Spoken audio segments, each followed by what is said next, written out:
ਵਾਹਿਗੁਰੂ ਜੀ ਕਾ ਖਾਲਸਾ ਵਾਹਿਗੁਰੂ ਜੀ ਕੀ ਫਤਿਹ। ਸੋ ਸਾਧ ਸੰਗਤ ਜੀਓ, ਹੁਣ ਤੁਸੀਂ ਇਸ ਪਾਸੇ ਧਿਆਨ ਦਿਓ। ਅੱਜ ਆਪਾਂ ਓੰਕਾਰ ਬਾਣੀ ਦੀ ਪੌੜੀ ਨੰਬਰ 5 ਜਾਂ ਬੰਦ ਨੰਬਰ 5 ਆਖ ਲਓ, ਇੱਥੋਂ ਸ਼ੁਰੂ ਕਰਾਂਗੇ। ਸੋ ਪਿੱਛੇ ਆਪਾਂ 4 ਪੌੜੀਆਂ ਇਸ ਦੀਆਂ ਕਰ ਚੁੱਕੇ ਹਾਂ ਤੇ ਜਿਨ੍ਹਾਂ ਨੂੰ ਆਪਾਂ ਚੰਗੀ ਤਰ੍ਹਾਂ ਸਮਝਿਆ। ਫਿਰ ਵੀ ਜੇ ਤੁਹਾਨੂੰ ਉਹਨਾਂ ਤੇ ਕੋਈ ਕੁਐਸਚਨ ਹੋਵੇ ਤੇ ਆਪਾਂ ਬਾਅਦ ਵਿੱਚ ਉਸ ਤੇ ਗੱਲ ਕਰ ਸਕਦੇ ਹਾਂ। ਤੋ ਅੱਜ ਆਪਾਂ ਪੌੜੀ ਨੰਬਰ 5 ਸ਼ੁਰੂ ਕਰਦੇ ਹਾਂ, ਜਿਸ ਵਿੱਚ ਗੁਰੂ ਨਾਨਕ ਦੇਵ ਜੀ ਓੰਕਾਰ ਬਾਣੀ ਦੀ ਰਚਨਾ ਕਰਦੇ ਹੋਏ ਇੱਕ ਪੰਡਿਤ ਜੀ ਨੂੰ ਸੰਬੋਧਨ ਹੋ ਰਹੇ ਹਨ। ਕਿਉਂਕਿ ਜਿਸ ਬਾਣੀ ਦੀਆਂ ਰਹਾਓ ਵਾਲੀਆਂ 2 ਪੰਕਤੀਆਂ ਸਾਨੂੰ ਦੱਸਦੀਆਂ ਨੇ, ਜਿਹਦੇ ਵਿੱਚ ਗੁਰੂ ਸਾਹਿਬ ਨੇ ਆਖਿਆ ਸੀ, ਸੁਣ ਪਾਂਡੇ ਕਿਆ ਲਿਖੋ ਜੰਜਾਲਾ। ਉਹਨੇ ਪੁੱਛਿਆ ਫਿਰ ਕੀ ਲਿਖਾਂ? ਲਿਖ ਰਾਮ ਨਾਮ ਗੁਰਮੁਖ ਗੋਪਾਲਾ। ਸੋ ਇੱਥੇ ਸੁਣ ਪਾਂਡੇ, ਇਹ ਗੱਲ ਸਾਰੀ ਬਾਣੀ ਵਿੱਚ ਹੀ ਅੱਗੇ ਤੋਂ ਅੱਗੇ ਚੱਲਦੀ ਰਹੇਗੀ ਕਿ ਹੇ ਪੰਡਿਤ ਜੀ ਸੁਣੋ, ਹੈ ਨਾ। ਹੁਣ ਇੱਥੇ ਪੰਡਿਤ ਜੀ ਨੂੰ ਕੀ ਆਖਣ ਲੱਗੇ ਨੇ, ਔਰ ਆਪਾਂ ਅੱਗੇ ਥੋੜਾ ਪਹਿਲਾਂ ਵੀ ਕਈ ਵਾਰੀ ਵੈਸੇ ਤਾਂ ਗੱਲ ਕੀਤੀ ਏ ਕਿ ਗੁਰੂ ਸਾਹਿਬ ਦਾ ਜਾਂ ਜਿੰਨੇ ਵੀ ਮਹਾਂਪੁਰਸ਼ ਉੱਚੇ ਲੈਵਲ ਦੇ ਹੁੰਦੇ ਨੇ, ਪਰਮਾਤਮਾ ਨਾਲ ਮਿਲੇ ਹੋਏ ਹੁੰਦੇ ਨੇ, ਜਿਨ੍ਹਾਂ ਦੀ ਰੱਬ ਜੀ ਨਾਲ ਸਾਂਝ ਬਣੀ ਹੋਈ ਹੁੰਦੀ ਏ, ਉਹਨਾਂ ਦਾ ਉਪਦੇਸ਼ ਜਾਂ ਉਹਨਾਂ ਦੀ ਸਿੱਖਿਆ ਸਾਰੀ ਮਾਨਵਤਾ ਲਈ ਹੁੰਦੀ ਏ, ਕਿਸੇ ਇੱਕ ਬੰਦੇ ਲਈ ਨਹੀਂ ਹੁੰਦੀ। ਪਰ ਕਈ ਵਾਰੀ ਉਹ ਗੱਲ ਇੱਕ ਜਣੇ ਨਾਲ ਕਰ ਰਹੇ ਹੁੰਦੇ ਨੇ ਤੇ ਸਿੱਖਿਆ ਸਾਨੂੰ ਸਭਨਾਂ ਨੂੰ ਦੇ ਰਹੇ ਹੁੰਦੇ ਨੇ। ਇੱਥੇ ਗੱਲ ਭਾਵੇਂ ਇੱਕ ਬੰਦੇ ਨਾਲ ਹੋ ਰਹੀ ਏ, ਪਰ ਇਹ ਸਿੱਖਿਆ ਸਾਡੇ ਸਭਨਾਂ ਲਈ ਏ, ਚਾਹੇ ਕੋਈ ਕਿਸੇ ਕੌਮ ਨਾਲ, ਕਿਸੇ ਧਰਮ ਨਾਲ, ਕਿਸੇ ਮਜ਼ਹਬ ਨਾਲ, ਕਿਸੇ ਮੁਲਕ ਨਾਲ ਕੋਈ ਸੰਬੰਧ ਰੱਖਦਾ ਹੋਵੇ, ਉਹਦੇ ਨਾਲ ਫਰਕ ਨਹੀਂ ਪੈਂਦਾ। ਸੋ ਗੁਰੂ ਸਾਹਿਬ ਨੇ ਆਪ ਹੀ ਲਿਖਿਆ ਹੋਇਆ ਬਾਣੀ 'ਚ ਕਿ ਉਪਦੇਸ਼ 4 ਵਰਨਾ ਕੋ ਸਾਂਝਾ।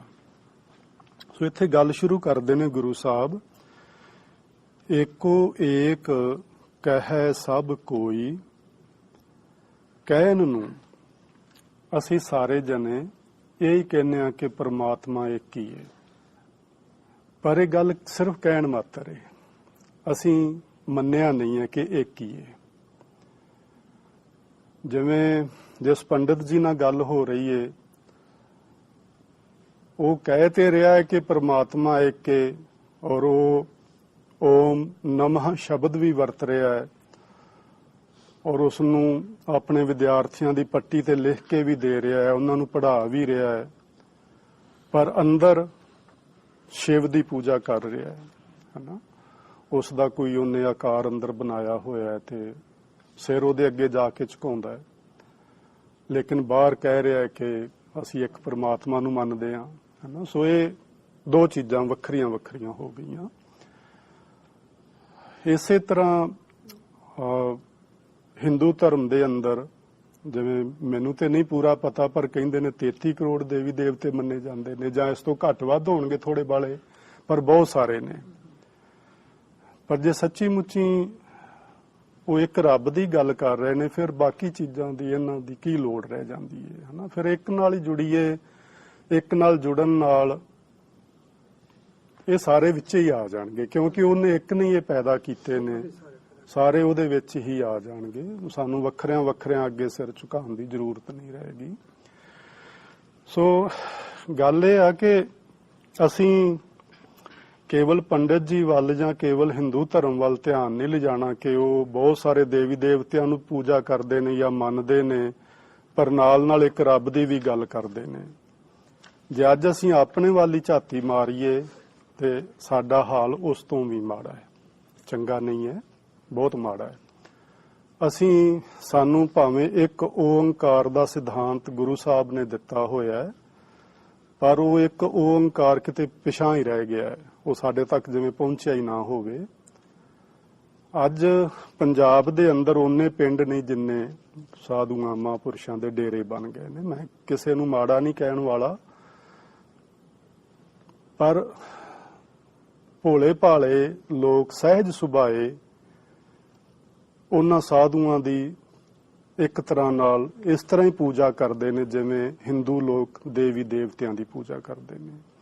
ਉਹਨਾਂ ਨੂੰ ਮੱਥਾ ਵੀ ਟੇਕਣਾ, ਉਹਨਾਂ ਅੱਗੇ ਭੇਟਾ ਵੀ ਰੱਖਣੀ, ਉਹਨਾਂ ਅੱਗੇ ਅਰਦਾਸ ਵੀ ਕਰਨੀ ਕਿ ਸਾਡਾ ਆਹ ਚੀਜ਼ ਹੋ ਜਾਏ, ਅਸੀਂ ਬੜੇ ਪਰੇਸ਼ਾਨ ਆ, ਸਾਨੂੰ ਦੁੱਖ ਹੈ, ਤਕਲੀਫ ਹੈ, ਬੱਚਾ ਚਾਹੀਦਾ, ਜੌਬ ਚਾਹੀਦੀ ਹੈ, ਉਹਨਾਂ ਅੱਗੇ ਅਸੀਂ ਅਰਦਾਸ ਵੀ ਕਰਦੇ ਹਾਂ, ਹਨਾ।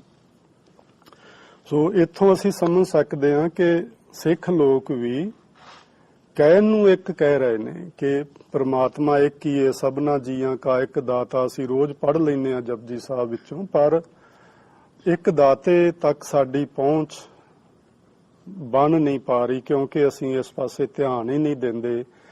ਅਸੀਂ ਬਹੁਤ ਸਾਰੇ ਹੋਰ ਲੋਕ ਵਿੱਚ ਵਿਚੋਲੇ ਬਣਾ ਲਏ ਹੋਏ ਨੇ ਜਿਨ੍ਹਾਂ ਦੀ ਗੁਰੂ ਜੀ ਦੇ ਦੱਸਣ ਮੁਤਾਬਕ ਜ਼ਰੂਰਤ ਨਹੀਂ। ਇੱਕ ਹੋਰ ਗੱਲ ਤੋਂ ਵੀ ਸਪਸ਼ਟ ਹੁੰਦਾ ਹੈ ਕਿ ਸਿੱਖ ਲੋਕ ਇੱਕ ਪਰਮਾਤਮਾ ਦੀ ਗੱਲ ਕਰਦੇ ਨੇ ਪਰ ਉਹ ਇੱਕ ਪਰਮਾਤਮਾ ਵਿੱਚ ਵਿਸ਼ਵਾਸ ਨਹੀਂ ਰੱਖਦੇ।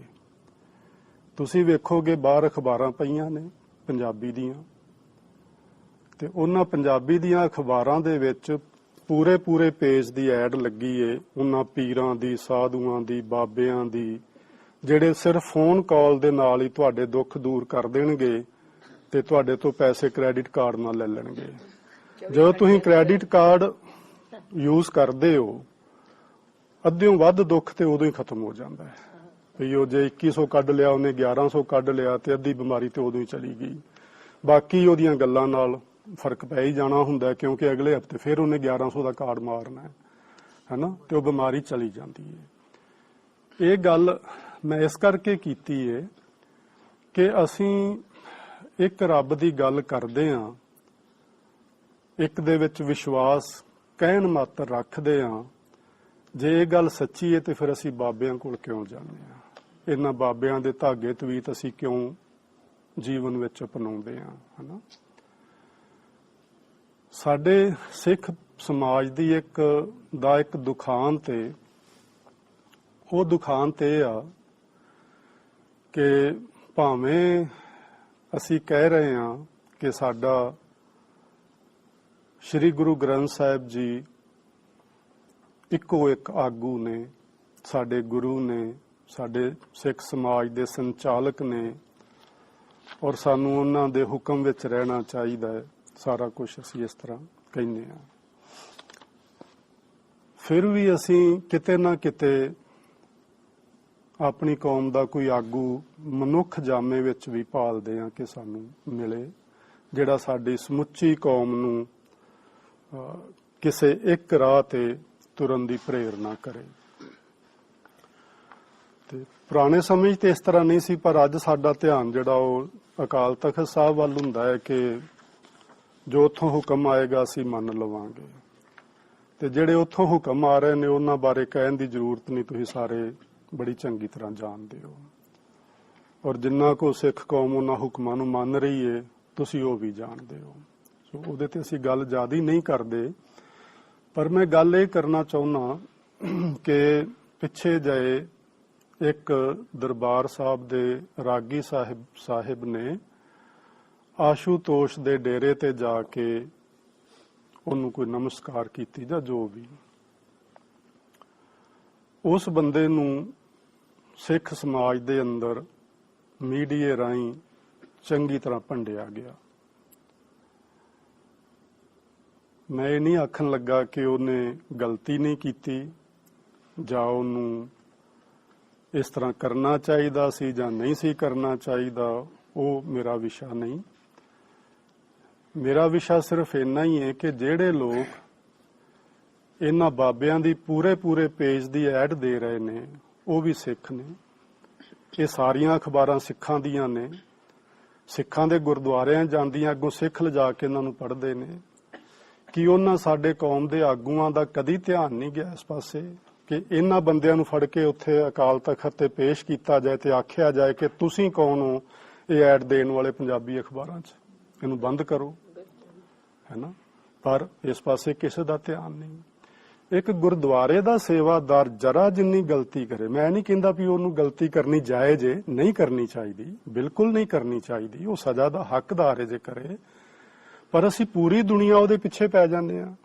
ਇਹ ਵੱਡੇ ਲੋਕ ਜੋ ਮਰਜ਼ੀ ਕਰਨ, ਕੋਈ ਪੁੱਛਣ ਵਾਲਾ ਹੀ ਨਹੀਂ ਹੁੰਦਾ ਇਹਨਾਂ ਨੂੰ। ਮੇਰਾ ਕਹਿਣ ਤੋਂ ਮਤਲਬ ਇਹ ਆ ਕਿ ਅਸੀਂ ਲੋਕ ਜਿਹੜੇ ਸਾਡੀ ਕੌਮ ਦੇ ਅੱਜ ਆਪਣੇ ਆਪ ਨੂੰ ਆਗੂ ਅਖਵਾਉਂਦੇ ਨੇ, ਜਥੇਦਾਰ ਨੇ ਸਾਡੇ, ਜੋ ਵੀ ਉਹਨਾਂ ਨੂੰ ਤੁਸੀਂ ਰੁਤਬਾ ਦੇ ਲਵੋ, ਉਹਨਾਂ ਦਾ ਧਿਆਨ ਇਸ ਪਾਸੇ ਕਦੇ ਨਹੀਂ ਜਾਂਦਾ ਕਿ ਸਿੱਖ ਕੌਮ ਨੂੰ ਇਹ ਲੋਕ ਕਿਸ ਢੰਗ ਨਾਲ ਕੁਰਾਏ ਪਾ ਰਹੇ ਨੇ ਤੇ ਸਿੱਖ ਕੌਮ ਨੂੰ ਇੱਕ ਨਾਲੋਂ ਤੋੜ ਕੇ ਕਿਵੇਂ ਬਹੁਤਿਆਂ ਬਾਬਿਆਂ ਪੀਰਾਂ ਨਾਲ ਜੋੜ ਰਹੇ ਨੇ।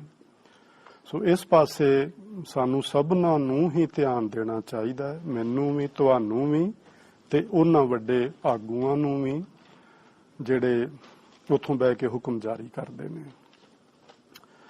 ਸੋ ਗੁਰੂ ਸਾਹਿਬ ਆਖਦੇ ਨੇ ਵੀ ਇਹ ਕਹਿਣ ਮਾਤਰ ਹੈ ਪੰਡਤ ਜੀ, ਤੁਸੀਂ ਇੱਕ ਇੱਕ ਤੇ ਕਰੀ ਜਾਂਦੇ ਹੋ, ਪਰ ਤੁਸੀਂ ਇੱਕ ਨੂੰ ਸਹੀ ਮਾਇਨਿਆਂ ਵਿੱਚ, ਸਹੀ ਅਰਥਾਂ ਵਿੱਚ ਨਾ ਤੁਸੀਂ ਸਮਝਿਆ ਤੇ ਨਾ ਤੁਸੀਂ ਲੋਕਾਂ ਨੂੰ ਸਮਝਾ ਪਾਏ ਹੋ।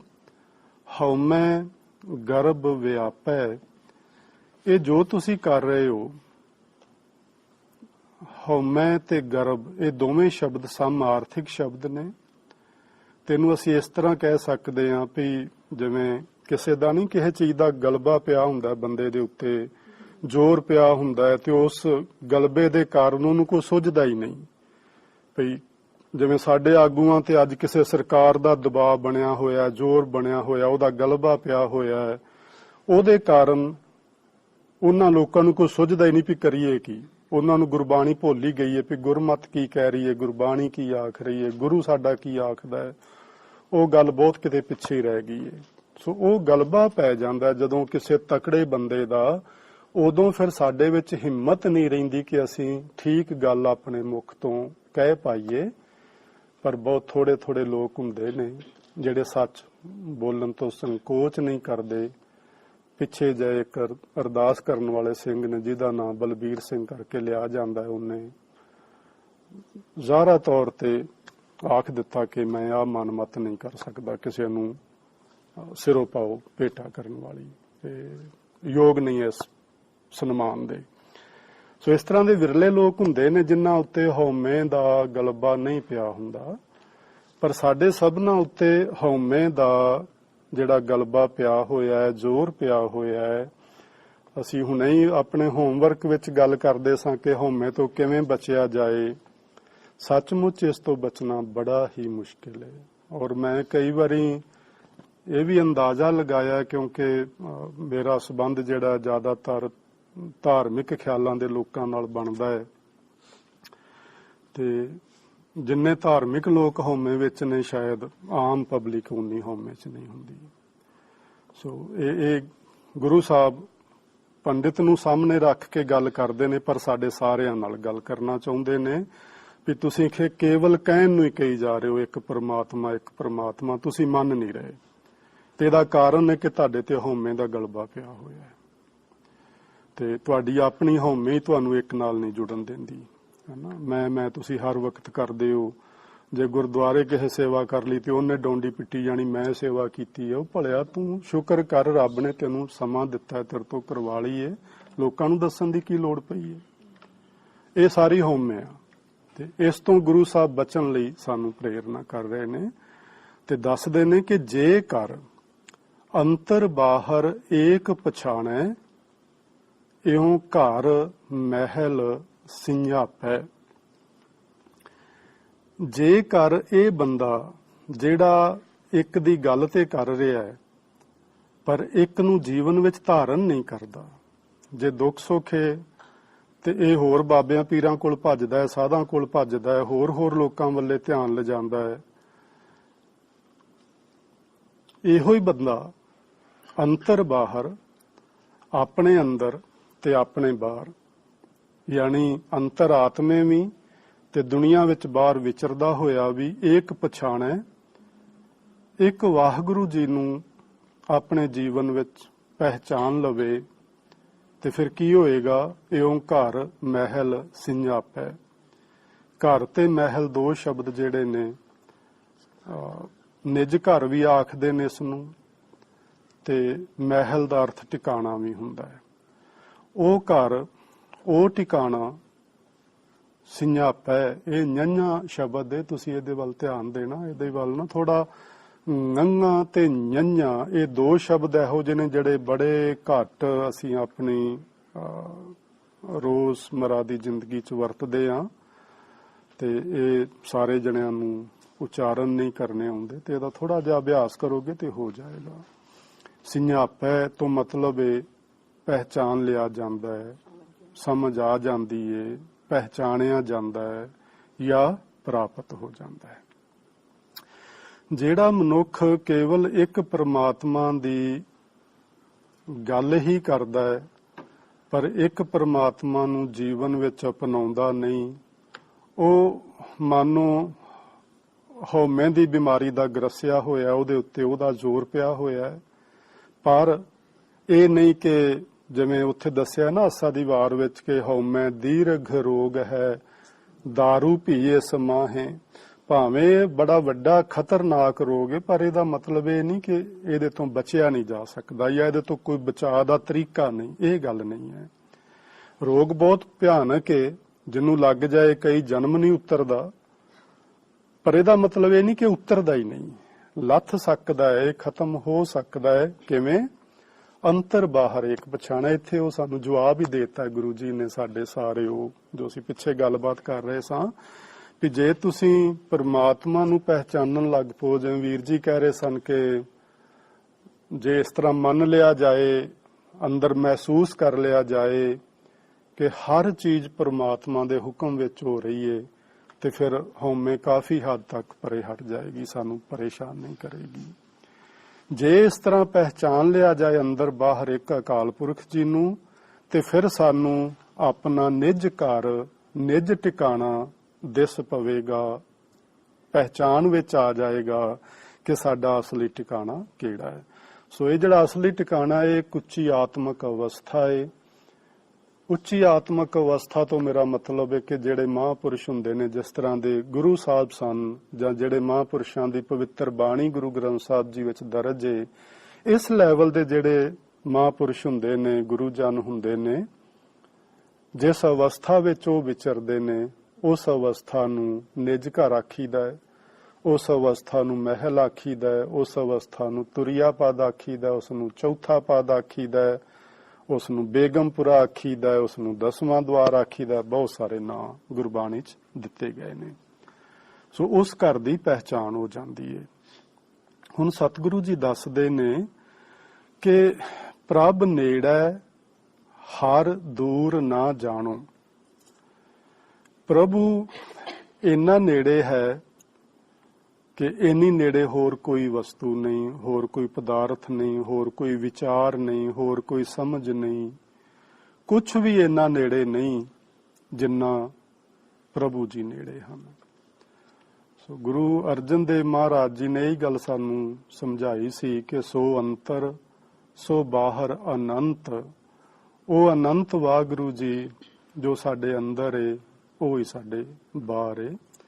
ਤੇ ਸੱਚਮੁੱਚ ਜੇ ਅੰਦਰ ਬਾਹਰ ਹੋਈਏ ਤੇ ਫਿਰ ਉਸ ਤੋਂ ਨੇੜੇ ਹੋਰ ਕੋਈ ਚੀਜ਼ ਨਹੀਂ ਹੋ ਸਕਦੀ। ਪਰ ਇਹ ਵੀ ਗੱਲ ਉਦੋਂ ਸਮਝ ਆਉਂਦੀ ਹੈ ਜਦੋਂ ਅੰਤਰ ਬਾਹਰ ਇੱਕ ਪਛਾਣੇ ਵਾਲੀ ਅਵਸਥਾ ਬਣ ਜਾਏ। ਉਸ ਤੋਂ ਪਹਿਲਾਂ ਇਹ ਗੱਲ ਸਮਝ ਵਿੱਚ ਹੀ ਨਹੀਂ ਆਉਂਦੀ ਕਿ ਪ੍ਰਮਾਤਮਾ ਅੰਦਰ ਵੀ ਤੇ ਬਾਹਰ ਵੀ ਤੇ ਸਭ ਤੋਂ ਨੇੜੇ ਕਿਵੇਂ ਆ। ਪਰ ਗੁਰੂ ਜੀ ਸਲਾਹ ਦਿੰਦੇ ਨੇ ਹਰ ਦੂਰ ਨਾ ਜਾਣੋ। ਇੱਥੋਂ ਸ਼ੁਰੂ ਕਰੋ ਕਿ ਪ੍ਰਮਾਤਮਾ ਦੂਰ ਨਹੀਂ ਹੈ, ਹਨਾ। ਪ੍ਰਮਾਤਮਾ ਬਹੁਤ ਨਜ਼ਦੀਕ ਹੈ, ਪ੍ਰਮਾਤਮਾ ਨੇੜੇ ਹੈ ਤੇ ਨੇਰਾ ਹੈ। ਤੇ ਇਸ ਤਰ੍ਹਾਂ ਅਸੀਂ ਮਹਿਸੂਸ ਕਰਨਾ ਸ਼ੁਰੂ ਕਰੀਏ, ਸਹਿਜੇ ਸਹਿਜੇ ਫਿਰ ਸਮਝ ਪੈਣੀ ਸ਼ੁਰੂ ਹੋ ਜਾਏਗੀ।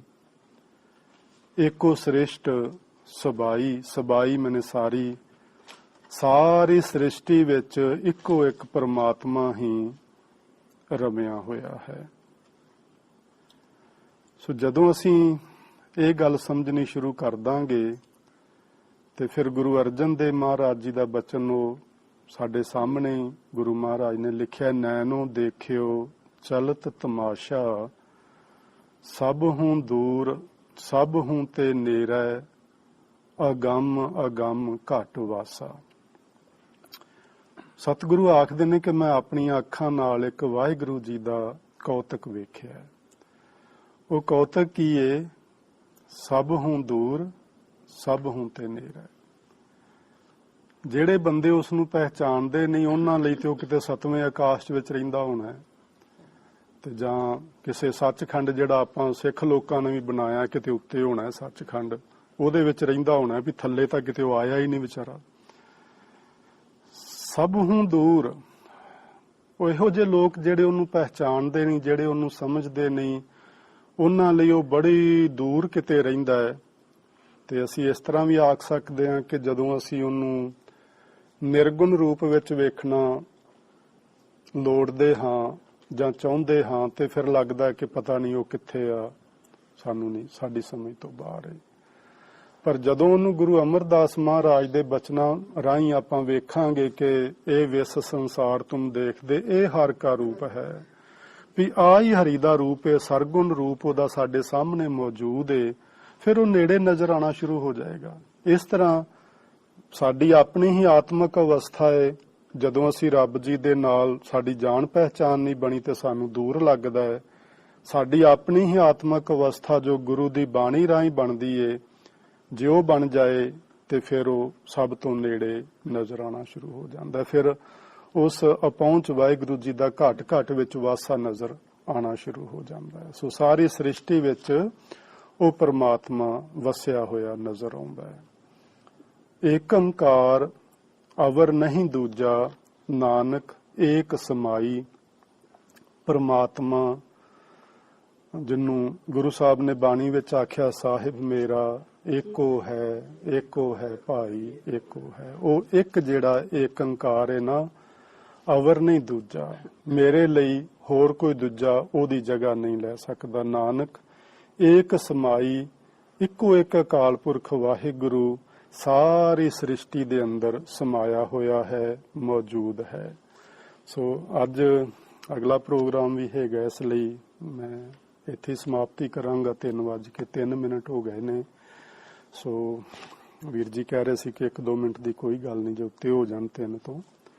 ਤੇ ਇਸ ਤੋਂ ਅਗਲੀ ਵਿਚਾਰ ਫਿਰ ਆਪਾਂ ਅਗਲੀ ਕਲਾਸ ਵਿੱਚ ਸ਼ੁਰੂ ਕਰਾਂਗੇ। ਅੱਜ ਦੀ ਪੌੜੀ ਵਿੱਚ ਅਸੀਂ ਇਹ ਗੱਲ ਗੁਰੂ ਨਾਨਕ ਸਾਹਿਬ ਜੀ ਤੋਂ ਸਮਝੀਏ ਕਿ ਕੇਵਲ ਇੱਕ ਕਹਿਣ ਮਾਤਰ ਹੀ ਸਾਡੇ ਮਨ ਵਿੱਚ ਨਾ ਰਹਿ ਜਾਏ, ਅਮਲ ਵਿੱਚ ਵੀ ਆ ਜਾਏ। ਅਸੀਂ ਕੇਵਲ ਕਹੀ ਨਾ ਜਾਈਏ ਕਿ ਉਹ ਪਰਮਾਤਮਾ ਇੱਕੋ ਹੀ ਹੈ, ਹੋਰ ਕੋਈ ਨਹੀਂ, ਪਰ ਅਸੀਂ ਆਪਣੇ ਮਨ ਵਿੱਚ ਪਰਮਾਤਮਾ ਦੀ ਉਹ ਜਗ੍ਹਾ ਕਿਸੇ ਹੋਰ ਨੂੰ ਵੀ ਦਿੱਤੀ ਬੈਠੇ ਹੋਈਏ, ਉਹ ਗੱਲ ਠੀਕ ਨਹੀਂ। ਹਉਮੈ ਤੋਂ ਬਚਣਾ, ਅੰਦਰ ਬਾਹਰ ਇੱਕ ਅਕਾਲ ਪੁਰਖ ਵਾਹਿਗੁਰੂ ਨੂੰ ਪਹਿਚਾਨਣਾ, ਉਸ ਮਾਲਕ ਦੀ ਯਾਦ ਵਿੱਚ ਜੁੜਨ ਦੇ ਨਾਲ ਸਾਨੂੰ ਉੱਚੀ ਆਤਮਿਕ ਅਵਸਥਾ, ਜਿਸ ਨੂੰ ਘਰ ਤੇ ਮਹਿਲ ਗੁਰੂ ਜੀ ਨੇ ਆਖਿਆ, ਉਹ ਪ੍ਰਾਪਤ ਹੋ ਜਾਂਦੀ ਏ। ਤੇ ਇਹ ਗੱਲ ਸਮਝ ਲੈਣੀ ਕਿ ਪ੍ਰਭੂ ਸਭ ਤੋਂ ਨੇੜੇ ਆ, ਉਹ ਦੂਰ ਨਹੀਂ, ਕਿਸੇ ਸਤਵੇਂ ਆਕਾਸ਼ ਜਾਂ ਕਿਤੇ ਸੱਚਖੰਡ ਵਿੱਚ ਨਹੀਂ, ਉਹ ਬਲਿਹਾਰੀ ਕੁਦਰਤ ਵਸਿਆ, ਇਹ ਸਾਰੀ ਕੁਦਰਤ ਵਿੱਚ ਹੀ ਵਸਿਆ ਹੋਇਆ ਹੈ, ਇਹਦੇ ਵਿੱਚ ਹੀ ਸਮਾਇਆ ਹੋਇਆ ਹੈ, ਤੇ ਮੈਂ ਉਸ ਨੂੰ ਇਹਦੇ ਵਿੱਚੋਂ ਹੀ ਵੇਖਣਾ ਹੈ। ਤੇ ਜਦੋਂ ਅਸੀਂ ਇਸ ਢੰਗ ਦੇ ਨਾਲ ਸ਼ੁਰੂ ਕਰਾਂਗੇ, ਏਕ ਓੰਕਾਰ ਅਵਰ ਨਹੀਂ ਦੂਜਾ, ਫਿਰ ਹੋਰ ਕੋਈ ਨਹੀਂ, ਉਹ ਕੇਵਲ ਤੇ ਕੇਵਲ ਇੱਕ ਪਰਮਾਤਮਾ ਹੀ ਸਾਨੂੰ ਅੰਦਰ ਬਾਹਰ ਮਹਿਸੂਸ ਹੋਣਾ ਸ਼ੁਰੂ ਹੋ ਜਾਏਗਾ। ਇੱਕੋ ਇੱਕ ਸਮਾਇਆ ਹੋਇਆ ਹੈ ਪ੍ਰਭੂ। ਸੋ ਉਸ ਪ੍ਰਭੂ ਦੇ ਨਾਲ ਪਿਆਰ ਬਣਾਈਏ, ਉਸ ਪ੍ਰਭੂ ਨਾਲ ਆਪਣੀ ਸੁਰਤ ਨੂੰ ਜੋੜੀਏ, ਤਾਂ ਜੋ